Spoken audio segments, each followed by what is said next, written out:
Hey guys, this week we talked about emotional intelligence. Emotional intelligence is defined as the ability to manage ourselves and our relationships effectively. People think EQ is a little overrated, or maybe even attempt to let some leaders off of the hook for being poor relationship builders or managers. And though I agree with them in some respects, I believe that emotional intelligence is a necessary trait for leaders. How EQ makes a difference.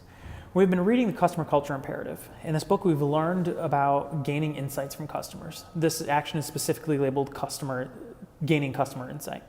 This concept is defined as a deep understanding of customers' needs and the drivers of customer behavior at a level well beyond what customers themselves can explain. How can this be accomplished, but without emotional intelligence, which is all about understanding emotions, where they come from, and being able to empathize with others. Basically, I'm saying without the skills laid out by Goldman and expounded upon in my sources, it can't be. Self-awareness and self-management. Back in 2012, I was fired from my job. My self-confidence completely disappeared. I felt sick to my stomach, and I was physically cold inside and out. I literally could not make myself warm up. Having at least a rudimentary EQ, I could pinpoint my emotional state and recognize how it made my behavior as a father, husband, and potential interviewee for new employers change. I then use the same EQ skills to rebuild myself. I compartmentalized my emotions, re-examined my values, and accepted my mistakes and misdeeds, and rebuilt my self-image and outward image. Could I have done it without EQ? Sure, but I think it would have taken a lot longer and been a lot harder. Social awareness and social skills. Ewing says that he wants to see initiatives that help children learn how to identify and seize opportunities by sharing their talents. Wouldn't this take some decent EQ? Think. First, the two people would have to empathize to understand a problem. Then they would also have to be service-minded to begin to tackle that problem. They also would need to be able to communicate very clearly, and they would need to be able to develop each other's talents in order to solve this problem.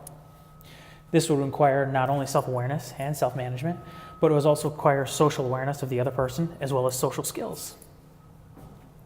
Additionally, I could cite The Good Doctor, a show on ABC about a young man with autism.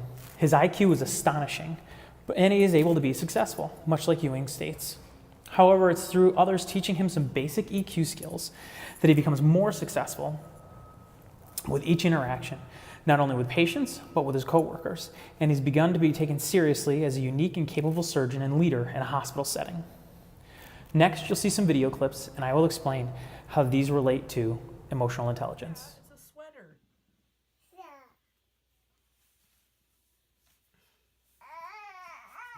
This is my wife and daughter. My wife is a leader. She oversees our household and our children. As a mother and spouse, she is constantly using EQ to ensure she is aware of her feelings and how they impact her behavior. This is demonstrated at times she takes away from our kids to recharge after running our world around the clock. It is shown in the fact that she doesn't allow anger or frustration to determine how she interacts with our children or me. In the second clip, we are seeing a supervisor and employee. Here we're seeing social awareness and social skills at play. This is a great example of clear communication, teamwork, collaboration, and development through the guidance of others. This is also looking at a supervisor and interpreting body language, as well as the emotional state of a person sitting across from him.